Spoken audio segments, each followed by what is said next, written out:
hand function, and we will take your question. We'll begin with Charlie Potter. Charlie, go ahead for your question for Bryce. Yeah, hey, Bryce. Just want to ask you about Jacorey Brooks. Just how did you think he kind of stepped up in this last game, and how has he kind of gradually done that over the course of the season? Yeah, Jacorey stepped up tremendously last game. I think he's really, growing into that role of being someone we can depend on down in, down out. Someone who obviously at the beginning of the season wasn't getting the reps that he's getting now, but that didn't discourage him at all. He stayed ready. He stayed focused, stayed locked in. And I think that's really showing as of late.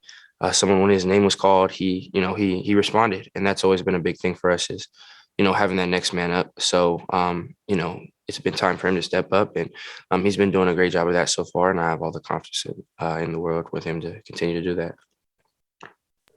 Our next question comes from Joey Blackwell. Joey, go ahead. Hey, Bryce. Jordan Davis for Georgia said that he and his teammates have referred to you as the Gingerbread Man because of your ability to run in the backfield and evade would-be tacklers. And I'm just curious, what are your thoughts on that nickname they've given you? I hadn't heard that until now, but I guess take it as a compliment. But that stuff you can't control. We know how good that front seven is. We have a ton of respect for them. That box, the entire defense. We understand the challenge that's at hand. So there's a respect factor there. We have respect. It's just on us to prepare during the week to put ourselves in the best position to be successful, and then execute when the time comes.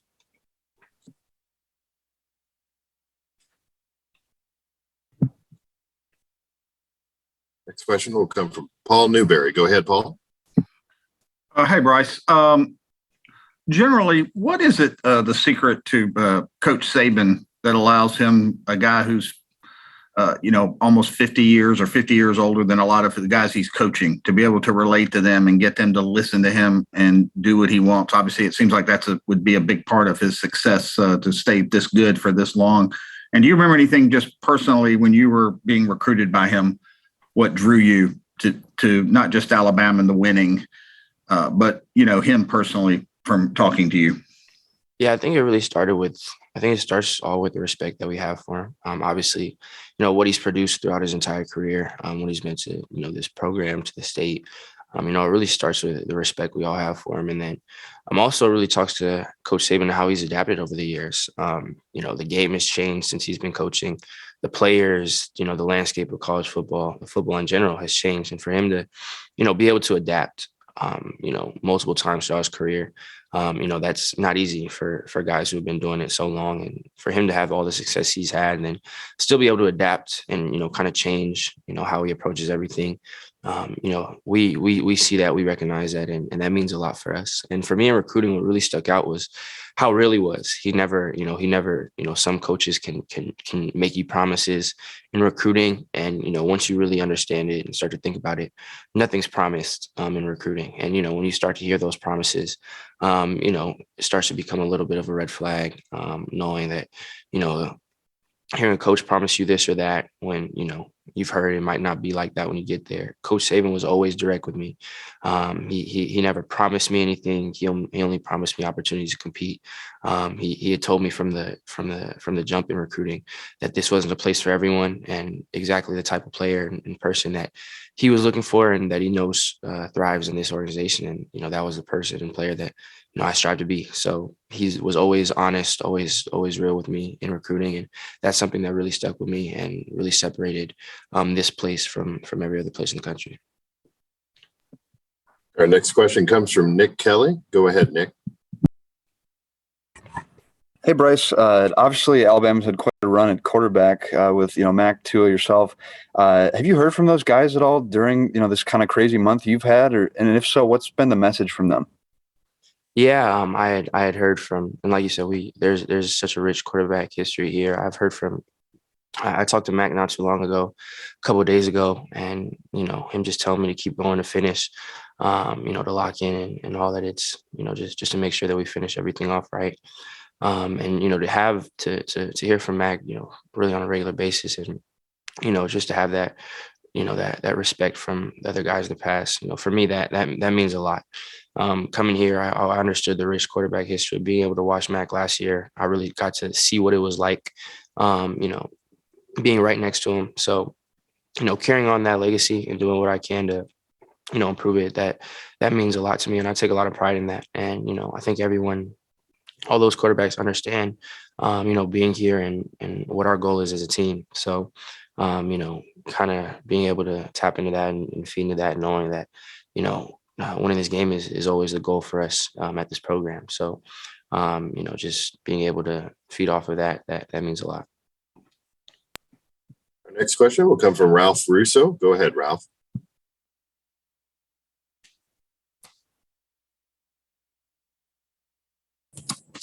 Hey, Bryce. Do you remember the first time you heard from a college coach that basically a scholarship offer that hey, we would like you to come play for us, how old you were and what your reaction was at that time? Yeah, it was in 8th grade. It was the last day of 8th grade. I went out to Texas Tech. I had been in contact with them, and it was from Coach Cliff Kingsbury. He was the first coach to give me a scholarship offer in Lubbock, Texas, at Texas Tech. So yeah, I mean, it was a huge, it was a huge blessing, being that young and to get a scholarship offer. It was amazing. I was super excited. It wasn't really something that I was expecting, something you hope for and dream about, but for it to kind of be a reality that, obviously you have to maintain during high school and make sure your grades are good and all that. But it kind of became a reality that, I'll be able to play football at the next level. So kind of getting that confirmation, it was a tremendous blessing. Next question will come from Mike Rodak. Go ahead, Mike. Bryce, just what did you think of Nick Saban's jacket coming off the plane last night, and just what was it like for you, kind of stepping into that air in Indianapolis? Yeah, coach's jacket was fly.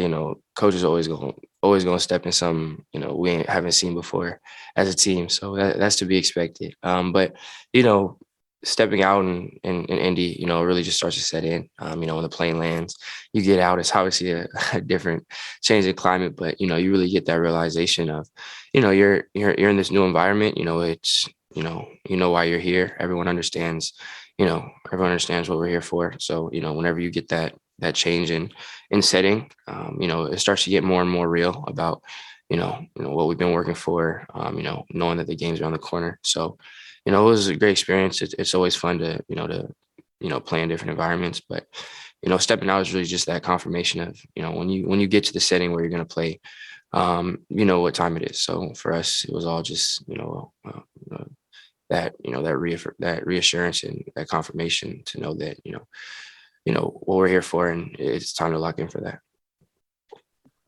The next question will come from Jacorey Powell. Go ahead, Zachary. Hey, Bryce, thanks for doing this. I have two questions for you here. The first would be now that, we're just a couple of days away here and you finally arrived in Indy. What is the mindset for you and the team right now? And secondly, obviously you played well in the SEC title game. So what are some things you think you'll have to do to be successful a second time against Georgia? Yeah, I mean, our mindset is just, it's just all about the game. Obviously this is what you work for the entire season. This is what our goal has always been. So, we understand that this is a business trip.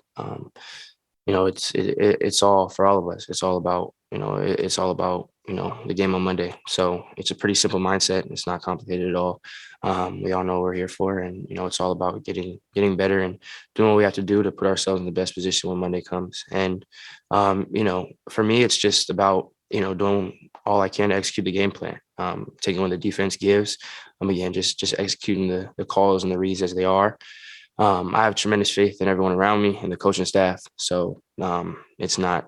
I don't feel like I have to do something that's out of character or out of the reads or go off script. It's all about, believing in the game plan, believing in the people around me, which I completely do. And just doing what I've been coached to do and taking what the defense gives.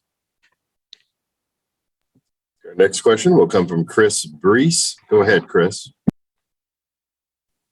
Hey, Bryce. So we just talked with Will Anderson a few minutes ago, and I was asking him about, his thoughts on that social media phenomenon going on with that karate emoji.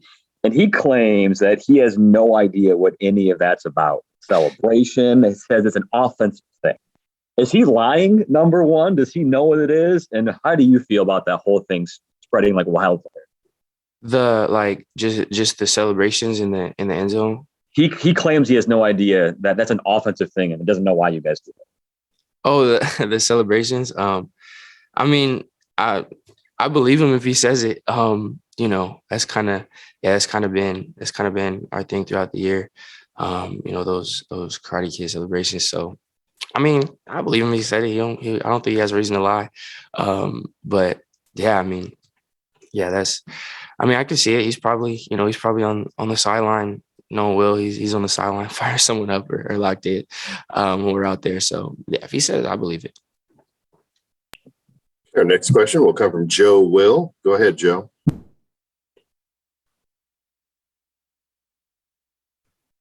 As a younger player, how would you describe the relationship that you have with your senior running back, Brian Robinson Jr.? Yeah, me and B-Rob are super close.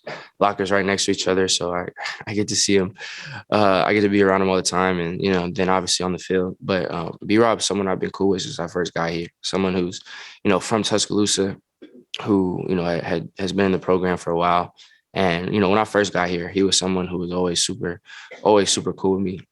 Someone who was super welcoming when I was just a freshman. That means a lot to me. For him.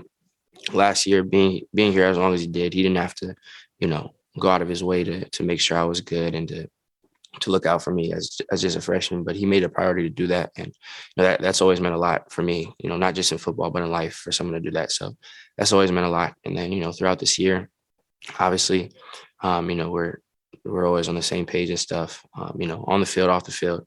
That's someone I'm super close with. So it's always great to have someone like B-Rob around, and then it's just an added bonus when it's someone that's at running back that you collaborate with every single play. It makes it so much easier when off the field, everything is cool too. So, it's been great being able to be around B-Rob. It's been huge for me this year, last year. I've been, blessed to have the opportunity to play with him. We have time for a couple more. We'll begin with Mike Griffith. Go ahead, Mike. Hey, Bryce. Hey, congratulations on a great season. I want to ask you about Metchie and just the comfort, the security. I mean, it looked like you guys could play catch in the dark on some of those third downs. I mean, how do you adjust mentally to losing a guy like that that's been such a go-to player for you this season? Yeah, I mean, Metch isn't someone that you can just replace. Losing Metch was huge for us. That definitely hurt. It's really tough, but as coach is always saying, that's creates opportunity for other people. And, we've had people step up in the wake of that. We've had a little bit of time to adjust. And, again, people have stepped up, in games, second half, ACC championship and in the Cincinnati game, people stepped up and, are going to continue to do that and practice the same thing. So, it's not something you can replace. Someone like Metch isn't someone you can just plug someone else in and get the same from. So it definitely hurt. But, at the same time, again, it creates opportunities for others. And I have tremendous confidence in everyone, at the position, just being able to work with them throughout the week, seeing the work they put in. So, it's tough. But again, it as coach says, it's an opportunity for people. It creates opportunity when something like that happens. So, it's just, having the next man up mentality. Our final question will come from Ivan Mazel. Go ahead, Ivan. Hi, Bryce. We've talked a lot about a rematch in the media, and I'm just curious, given that you guys try to play to a certain standard regardless of who the opponent is, and given that the stakes are for the national championship, has Coach Saban even brought up this game is different because of rematch? Has he brought that up at all with y'all? I mean, for us, it's all about, we really what he's talking about and we understand is that, what we've done in the past, obviously it's good to watch the film. It's good to learn from that. But, we don't start with any more points because of anything that's happened with the past. Anything in the past is exactly that in the past. You don't get any carryover. So it's going to be a new game, and we have to earn, the outcome that we want. So, it's really just been knowing that whatever's happened in the past doesn't entitle you to anything at all. You learn from it, but we have to understand we're playing a completely different game. We have to understand that we have to earn that for 60 minutes. And again, it starts with the preparation, and day by day putting ourselves in the best position to be successful, when the game starts. But we understand it's different. We have to earn it. Anything that happened in the past, you learn from it, but it's in the past. So it's on us to work day in and day out and to earn the outcome that we want. Bryce, we appreciate